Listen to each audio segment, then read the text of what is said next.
Assalamualaikum warahmatullahi wabarakatuh. Kami dari kelompok 6 yang beranggotakan saya sendiri, Fajru Dalatul Itiran, dan teman saya. Perkenalkan, nama saya Atika Putri. Nama saya Danilawati.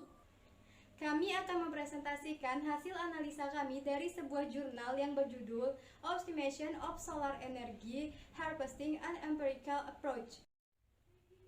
Energi terbarukan adalah jalan untuk masa depan yang berkelanjutan. Perkembangan di bidang ini maju sangat cepat. Energi surya adalah jantung dari perkembangan ini. Bahan bakar fosil yang kita gunakan saat ini terbentuk ribuan tahun yang lalu dan dikonsumsi sangat cepat. Untuk mengurangi penggunaan bahan bakar fosil yang langka dan pembentukan yang lama, maka dibuat suatu alat yang bernama panel fotovoltaik. Alat ini berfungsi untuk mengubah energi surya menjadi energi listrik yang lebih ramah lingkungan. Penelitian ini bertujuan untuk meningkatkan kinerja panel surya dengan mengidentifikasi dan mengoptimalkan faktor-faktor yang mempengaruhinya. Sistem mekanik dikembangkan untuk menahan dan mengontrol orientasi dan kemiringan panel fotovoltaik.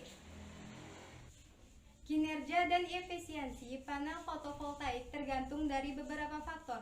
Faktor pertama yaitu spesifikasi manufaktur dan material. Faktor kedua yaitu faktor lingkungan, contohnya suhu dan angin. Faktor ketiga yaitu orientasi kemiringan. Bisa kita lihat gambar pada slide. Gambar tersebut menunjukkan contoh dari panel fotovoltaik. Pada gambar, tiang penyangga dari panel yaitu tegak lurus dan panel memiliki kemiringan 60 derajat. Kemiringan tersebut berguna untuk mengurangi partikel yang menempel seperti debu. Panel fotovoltaik diletakkan di alam terbuka, jauh dari pepohonan dan bangunan. Ini bertujuan untuk mengoptimalkan cahaya matahari yang dihasilkan. Sebelum ke materi selanjutnya, mari kita simak video berikut.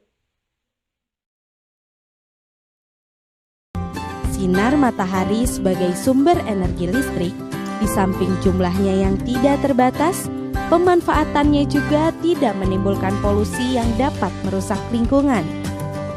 Bagaimanakah cara kerja solar energi? Sinar matahari untuk dapat menjadi sumber energi listrik atau yang lebih dikenal dengan pembangkit listrik tenaga surya atau PLTS, bagaimana cara kerjanya? Untuk mengubah sinar matahari menjadi energi listrik, diperlukan komponen utama, yaitu solar cell atau solar fotovoltaik. Solar cell dibuat dari bahan semikonduktor yang dapat mengubah sinar matahari menjadi energi listrik. Proses perubahan ini disebut efek fotovoltaik. Energi listrik yang dihasilkan dari proses ini adalah listrik dengan jenis direct current atau DC. Selain solar cell, pembangkit listrik tenaga surya atau PLTS memerlukan juga komponen pendukung yang biasa disebut balance of support atau BOS. Komponen dalam BOS antara lain adalah konverter atau inverter yang dapat mengubah listrik DC menjadi AC. Konverter diperlukan untuk mensuplai beban yang pada umumnya memerlukan listrik AC seperti peralatan rumah tangga. Assalamualaikum warahmatullahi wabarakatuh. Nama saya Danilawati. Saya di sini ingin membahas metodenya dari panel fotovoltaik. Nah, sebelumnya kan telah dijelaskan oleh Fajru apa itu panel fotovoltaik. Nah, panel fotovoltaik itu coba saya ulangkan penjelasannya. Dia itu energi surya atau energi matahari yang dapat berubah menjadi energi listrik. Tetapi pada jurnal yang kami dapatkan, energi surya atau energi matahari tersebut yang berubah menjadi energi listrik itu berupa jaringan data atau internet yang dapat digunakan. Nah, kita langsung saja apa itu bahan atau metode yang pertama. Itu namanya alatnya EGUA G3010. Nah, alat itu yang berguna untuk mengukur tekanan pada arus yang ada pada panel fotovoltaik. Nah, EGWG 3010 itu mengalir pada 2 jalur. Nah, jalur yang pertama itu namanya rheostat. Nah, dan jalur yang kedua namanya RS 485. Rheostat, kita membahas yang jalur pertama itu dulu, rheostat. Nah, rheostat itu dia mampu mengontrol arus atau mengendalikan arus pada yang dari EGWG 3010 tadi. Nah, arus yang dikendalikannya itu terutama arus yang tinggi. Nah, selanjutnya dari rheostat itu dia langsung melaju pada yang nama alatnya DC current transducer. Nah, DC current transducer itu yang berguna untuk mengubah atau mengubah energi dari arus tadi menjadi energi arus yang baru, menjadi suatu energi yang searah. Itu yang namanya DC current transducer. Kita kan sudah tahu DC itu searah. Nah, dari DC current transducer itu langsunglah menuju ke panel fotovoltaik. Nah, tetapi dalam panel fotovoltaik itu dia kan berada pada tegak lurus. Nah, di bawahnya itu ada kayak sejenis dicolokan atau macam kabel. Nah, itu yang namanya sensor suhu modul. Nah, di antara sensor suhu modul dan sensor box dan ambient sensor suhu tadi, nah itu berkawan dan tiga itu mengatur suhu. Tetapi saya mau membahas dulu mengenai sensor suhu modul. Nah, sensor suhu modul ini mampu mendeteksi suhu yang ada pada panel fotovoltaik itu jika panel fotovoltaik itu menangkap sinar matahari. Nah, tetapi setelah itu jika sudah dideteksi oleh sensor suhu modul, nah suhu tadi ditampilkan oleh namanya sensor box. Nah, sensor box tadi itu menjalurkan lagi ya 2 jalur. Nah, yang pertama dia ke kawanannya tadi ambient sensor suhu. Nah, ambient sensor suhu tadi dia dapat mengontrol atau mengendalikan suhu supaya suhu itu stabil. Nah, sedangkan jalur yang kedua dia langsung setelah dari ambient tadi sudah dikendalikan suhu tadi, dia langsung menuju ke BF, nama alatnya BF 430. Nah, dari BF 430 ini alat yang paling berat bekerjanya. Kenapa? Karena dari yang jalur pertama rheostat tadi itu ke kawanannya tadi dari sensor box tadi langsung ke BF 40, dan yang jalur yang kedua masih ingat yang awal saya jelaskan itu yang namanya RS 485. Nah, yang dicolokkan pada listrik itu juga langsung mengenai BF 430. Nah, fungsi BF 430, nah dia itu menghubungkan perangkat dari semuanya itu supaya dapat dikonfigurasi menjadi jaringan yang otomatis dan dapat distabilkan. Tetapi itu belum sempurna karena juga selanjutnya dari BF 430 itu ke alat yang namanya router. Nah, router inilah yang berguna untuk mengirimkan jaringan tadi tuh menuju ke komputer. Nah, itulah yang dapat saya jelaskan mengenai metodenya. Desain eksperimental telah diimplementasikan untuk menggambarkan proses dalam hal bagaimana parameter input mempengaruhi output daya. 2 jenis desain yang utama dari surface response, yaitu Central Composite Design dan desain box Benken. Perangkat lunak ini digunakan untuk desain percobaan dalam menganalisis hasil pada Minitab. Dapat kita lihat pada diagram probabilitas normal plot pada gambar 3A menunjukkan distribusi residual yang normal, sehingga pada diagram tersebut menyatakan semakin besar nilainya maka akan semakin tinggi pula persenannya. Maka dapat dilihat garis grafik akan semakin terus naik. Plot sisa untuk perbedaan daya versus cocok pada gambar 3B menunjukkan bahwa nilainya bahwa diagram ini tidak berpola, karena semakin tinggi nilainya maka akan semakin besar jarak acak dan mendukung model regresi. Selanjutnya, plot histogram pada gambar yang sama menunjukkan frekuensi residu. Pada gambar 3C, frekuensi residu tertinggi adalah 0. Residu tinggi yang tidak biasa adalah min 6. Dapat dilihat dengan frekuensi rendah, maka dapat disimpulkan bahwa semakin tinggi nilai residunya, maka akan semakin rendah frekuensinya. Yang terakhir, pada gambar 3D menunjukkan residual versus observasi, menunjukkan pengacakan yang mendukung asumsi impedensi. Pada tabel dan gambar menunjukkan Minitab yang menghasilkan hasil optimal. Pada Minitab menunjukkan pengaturan optimal untuk memaksimalkan perbedaan daya tercapai saat kemiringan dari panel fotovoltaik adalah 60 derajat dan panel fotovoltaik berorientasi menuju ke barat dan tidak ada angin dan kotoran di permukaan panel. Terlihat pada gambar 4 menunjukkan tabel yang terdapat di dalam Minitab. Garis merah menunjukkan arah matahari. Apabila tab panel surya diletakkan pada 60 derajat, maka panel suryanya akan lebih bagus karena debu-debu dan air hujan akan terbersihkan sehingga panel suryanya tidak akan terganggu. Apabila kemiringannya 45 derajat, penyerapan energi mataharinya akan bagus tetapi tidak maksimal. Dan apabila kemiringannya 0 derajat, penyerapan energi mataharinya akan beresiko karena tabnya kurang miring sehingga menyebabkan tabnya berdebu dan banyak partikel lain yang menempel dan menyebabkan sinar yang dihasilkan tidak maksimal dan tidak bagus.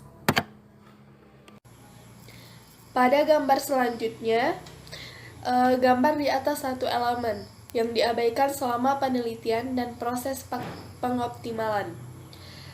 Fakta bahwa posisi matahari berubah selama pengumpulan data dan percobaan berjalan. Hal ini jelas posisi optimal untuk kemiringan dan azimut adalah ketika fotovoltaik menunjuk tepat ke matahari. Namun, untuk pengaturan level tetap dan sejak melakukan percobaan dapat memakan waktu beberapa jam, dengan asumsi posisi tetap untuk matahari tidak akurat. Pada gambar 5, menyatakan bahwa selama penelitian, matahari tidak mungkin selamanya tetap. Maka, garis biru adalah garis yang menunjukkan arah gerak matahari. Di sini saya menjelaskan gimana grafik panel fotovoltaik itu jika dia dalam keadaan sebelum tengah hari dan setelah tengah hari. Nah, jika dia sebelum tengah hari, dia di jam 12.28 ke bawah, nah itu dia menghadap ke arah timur. Sedangkan jika dia setelah tengah hari, di bawah jam 12.28 dia menghadap ke barat. Nah, bisa dilihat di grafik ya, di sebelah kiri Anda pada grafik A. Nah, itu terdapat 4 bagian. Nah, yang pertama itu namanya di grafik yang pertama, yang bagian pertama itu namanya sudut kemiringan. Nah, bisa dilihat pada sudut kemiringan tersebut pada sudut ke-60 nilainya itu dari meningkat dari yang min 25 naik ke standar dan naik ke 70.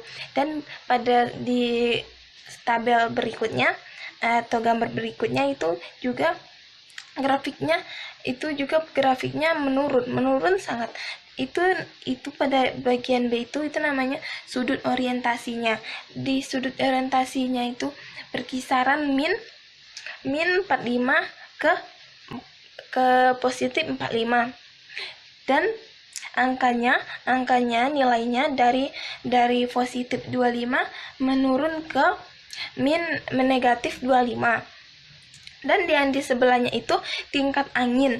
Nah, tingkat angin ini dari kisaran 0, dia 0 nilainya dalam keadaan standar, dan jika ke 1 bisa dilihat di angka bawahnya dia naik, dan jika waktu dia ke angka bawahnya 2 dia menurun. Nah, itu namanya tingkat angin. Nah, di sebelahnya itu namanya tingkat kebersihan pada panel fotovoltaik itu. Nah, dan pada gambar grafik tersebut bisa dilihat dari yang awalnya dia 0, dia sangat meningkat. Dari permulaannya dia sangat meningkat, dan dia kelamaan jika dia terus menuju ke arah timur dia menurun. Nah, itulah yang dapat saya gambarkan mengenai grafik A, yaitu sebelum tengah hari, yaitu menghadap ke arah timur. Dan yang kedua, saya ingin menjelaskan mengenai grafik panel fotovoltaik setelah tengah hari, dia menuju ke barat. Dan grafik itu pada sebelah kanan Anda bisa dilihat ya, grafik itu terdapat 4 bagian juga, sama juga. Yang pertama itu sudut kemiringan, itu sangat berbeda sekali dengan yang arah timur tadi. Nah, jika ke arah barat tadi, dia sudut kemiringannya dari yang derajatnya 0, dia mempunyai nilainya min 25, dan dia terus juga meningkat menjadi 30, dan itu dalam keadaan standar. Dan yang ketiga, dia juga meningkat pada keadaan nilai yang 40 pada sudut ke 60. Nah, dan di selanjutnya pada sebelahnya itu ya juga sama, sudut orientasi. Dia timbal balik, yang tadi yang timur dia ke kiri, dan sedangkan yang kanan yang barat dia ke kanan. Dan pada tabel tersebut bisa dilihat grafiknya. Jika sudut orientasinya ke negatif 45, dia naik pada keadaan standar, dan setelah keadaan standar dia naik lagi ke positif 45. Nah, itulah sudut orientasinya sangat berbeda tentu saja. Dan selanjutnya pada sebelahnya itu juga sama, tingkat angin. Nah, pada keadaan tingkat angin juga sama, juga berbeda. Kenapa? Karena pada dia ke arah timur dia menurun, sedangkan dia ke arah barat dia meningkat. Dari yang awalnya dia 10 menjadi naik ke 30. Nah, yang sebelahnya yang keempat juga sama, tingkat kebersihan pada panel fotovoltaik itu. Nah, yang dari awal dia beda tipis sama yang arah timur tadi. Nah, kalau bisa dilihat, dan kalau cuman beda sedikit. Kalau yang arah timur tadi dia menurun pada kira-kira ke negatif 40 atau negatif ke 40-an, antara 25 ke negatif 25 dan ke negatif 50, sedangkan yang barat dia ke negatif 20-an. Nah, itulah yang dapat saya sampaikan mengenai grafiknya. Nah, kesimpulannya pada panel fotovoltaik ini, di panel fotovoltaik ini ada faktornya, dia faktor lingkungan, faktor lokasi, faktor keadaan sekitar. Itu kalau misalnya panel fotovoltaik itu diletakkan di atas atap yang tidak ada pepohonan, itu dia dapat meresap banyak sinar matahari. Itu bisa memperkuat daya pada jaringan internet tersebut. Nah, dan sudut kemiringannya itu juga dapat